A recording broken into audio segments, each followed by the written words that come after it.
नमस्कार, टुडे न्यूजमा स्वागत छ। म एन्जल। सुरु गरौँ पर्वको नाममा जनकपुरमा कुनै समुदायले हतियार प्रदर्शन गर्न नपाउने प्रसङ्गबाट।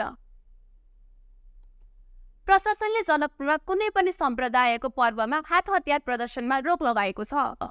जिल्ला प्रशासन कार्यालय धनुषाले बिहीबार एक सूचनामा जारी गर्दै पर्वमा कुनै पनि किसिमको हात हतियार सार्वजनिक स्थलमा प्रदर्शन गर्न नपाउने जनाएको छ। विभिन्न सम्प्रदायहरूले मनाउने पर्वहरूलाई शान्तिपूर्ण, मर्यादित, व्यवस्थित एवं सुरक्षित ढङ्गले मनाउन तथा पर्वको अवसरमा सार्वजनिक स्थलहरूमा कुनै पनि किसिमको घरेलु हात हतियार, खुकुरी, तलवार, भाला, फर्सा आदि प्रदर्शन नगराउन जिल्ला प्रशासन कार्यालयले अनुरोध गर्दछ।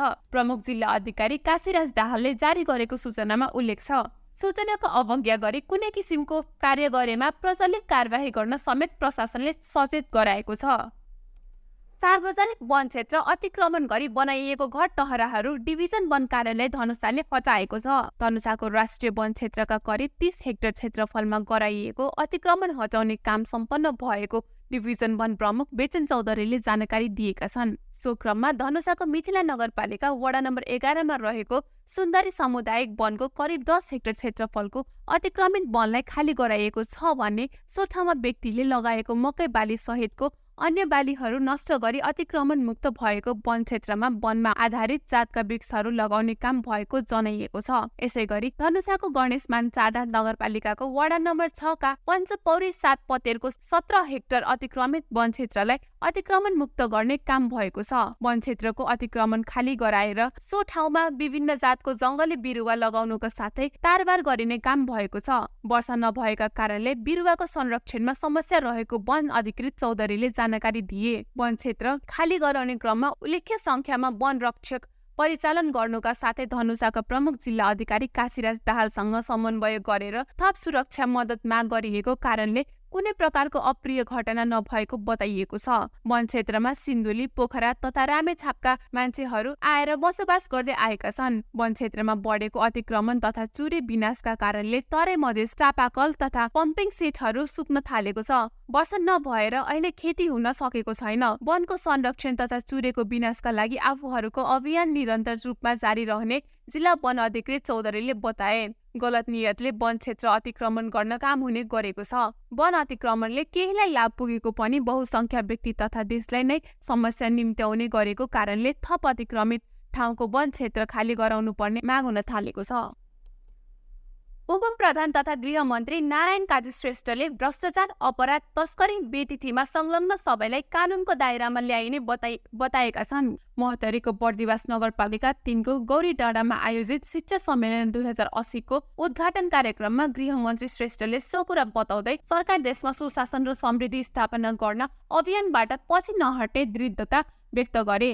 सरकारले शरणार्थी प्रकरण, ललिता निवास प्रकरण, सुन तस्करी जस्ता ठूलो घटनाको स्वतन्त्र रूपमा अनुसन्धान गरी घटनामा संलग्न र दोषी कोही कसैलाई पनि नछोड्ने उनले बताए। उप प्रधानमन्त्री श्रेष्ठले शिक्षा क्षेत्रमा गुणात्मक सुधार ल्याउन सके अर्थतन्त्र सुदृढ हुने चर्चा गर्दै सरकारले व्यावसायिक र रोजगारमूलक शिक्षामा जोड दिइरहेको जानकारी दिए।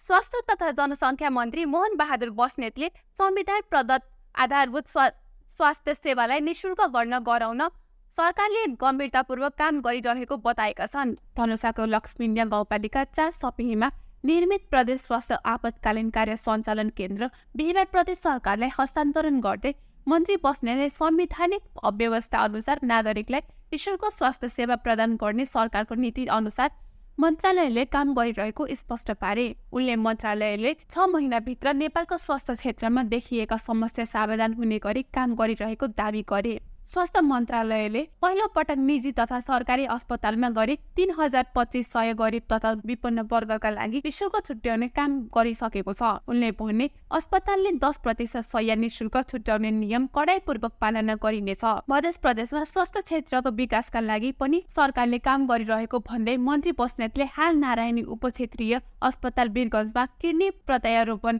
सेवा सुरु गर्न र जनकपुर धाममा मुटु सम्बन्धी रोगका सबै प्रकारका उपचारका लागि गङ्गालाल हृदय रोग केन्द्रको शाखालाई बलियो बनाउन काम भएको जानकारी दिए। कार्यक्रममा मध्य प्रदेशका भौतिक पूर्वाधार विकास मन्त्री कृष्ण प्रसाद यादवले मध्य प्रदेशका स्वास्थ्य क्षेत्रमा देखिएको समस्या समाधानका लागि जनसङ्ख्याका आधारमा बजेट विनियोजन गर्नुपर्ने आवश्यकता औलाए। मध्य प्रदेशका स्वास्थ्य तथा जनसङ्ख्या मन्त्री वीरेन्द्र कुमार सिंहले मध्य प्रदेशको स्वास्थ्य सुधारका लागि आवश्यक काम भइरहेको र सबै जिल्ला अस्पताललाई 100 शय्यामा सञ्चालन गर्ने निर्णय समेत गरिएको जानकारी दिए। स्वास्थ्य तथा जनसङ्ख्या मन्त्रालयका सचिव डाक्टर रोशन पोखरेल, विश्व स्वास्थ्य संगठन नेपालका प्रतिनिधि डाक्टर राजेश सम्बाजिरा, स्वास्थ्य तथा जनसङ्ख्या मन्त्रालयका अतिरिक्त सचिव सङ्गीता कौशल मिश्र, मध्य प्रदेशका स्वास्थ्य तथा जनसङ्ख्या मन्त्रालयका सचिव डाक्टर प्रमोद कुमार यादवले प्रदेश स्वास्थ्य आपतकालीन कार्य सञ्चालन केन्द्रको सञ्चालनले प्रदेशमा आउने प्राकृतिक विपदका समयमा सेवा प्रवाह गर्न सहज हुने विश्वास व्यक्त गरे। प्राकृतिक विपदका समयमा काम गर्ने उद्देश्यले विश्व स्वास्थ्य संगठनको 88,75,000 को आर्थिक लागत निर्माण भएको केन्द्रबाट बाढी, आगलागी, महामारी, डुबान तथा कटानका समयमा सूचना सङ्कलन गरेर उपचार तथा अन्य प्रकारको व्यवस्थापन गर्नुपर्ने जनाइएको छ। हाल नेपालमा मनसुनी वायुको साथै भारतको ओडिसा र आन्ध्र प्रदेश आसपास रहने न्यून चापीय क्षेत्रको आंशिक प्रभाव रहेको छ। मनसुनको न्यून चापीय रेखा सरदर स्थानको दक्षिणतिर अवस्थित रहेको छ। जल तथा मौसम विज्ञान विभाग मौसम पूर्वानुमान महाशाखाका अनुसार हाल देशभर आंशिकदेखि सामान्य बदली रही कोशी, बागमती र गण्डकी प्रदेशका थोरै स्थानहरूका साथै लुम्बिनी, कर्णाली र सुदूरपश्चिम प्रदेशका 1-2 स्थानहरूमा हल्कादेखि मध्यम वर्षा भइरहेको छ। दिउँसो देशभर आंशिकदेखि सामान्य बदली रहनेछ। गण्डकी, लुम्बिनी र सुदूरपश्चिम प्रदेश सहित देशका पहाडी भूभागका केही स्थानमा तथा बाँकी भूभागका थोरै स्थानमा मेघ गर्जना र चट्याङ सहित हल्कादेखि मध्यम वर्षाको सम्भावना रहेको छ। कोशी, बागमती, लुम्बिनी र सुदूरपश्चिम प्रदेशका 1-2 स्थानमा मेघ गर्जना र चट्याङ सहित भारी वर्षाको समेत सम्भावना रहेको छ। राति भने देशभर आंशिकदेखि सामान्य बदली रहनेछ। गण्डकी प्रदेशका केही स्थानहरूका साथै देशका बाँकी पहाडी भूभागका थोरै स्थानहरूमा तथा तराई भूभागका 1-2 स्थानमा मेघ गर्जना र चट्याङ सहित हल्कादेखि मध्यम वर्षाको सम्भावना रहेको छ। गण्डकी प्रदेशका 1-2 स्थानमा मेघ गर्जना र चट्याङ सहित भारी वर्षाको समेत सम्भावना रहेको छ। गण्डकी, लुम्बिनी र सुदूरपश्चिम प्रदेश सहित देशका पहाडी भूभागका केही स्थानहरूमा तथा बाँकी भूभागका थोरै स्थानहरूमा मेघ गर्जना र चट्याङ सहित हल्कादेखि मध्यम वर्षाको सम्भावना रहेको छ। कोशी, बागमती, लुम्बिनी र सुदूरपश्चिम प्रदेशका 1-2 स्थानमा गर्जना र चट्याङ सहित भारी वर्षाको समेत सम्भावना रहेको छ। यसकारण हुन सक्ने गिगरान, बहाव, बाढी, पहिरो तथा भूक्षयता जस्ता प्रकोपको जोखिम वा क्षतिबाट बच्न आवश्यक सतर्कता अपनाउन महाशाखाले अनुरोध गरेको छ। हस्त टुडे न्यूजमा अहिलेको लागि यति नै। फेरि अर्को समाचार लिएर पुनः उपस्थित हुनेछौँ। हेर्दै गर्नुहोस् टिभी टुडे जनकपुर। नमस्कार।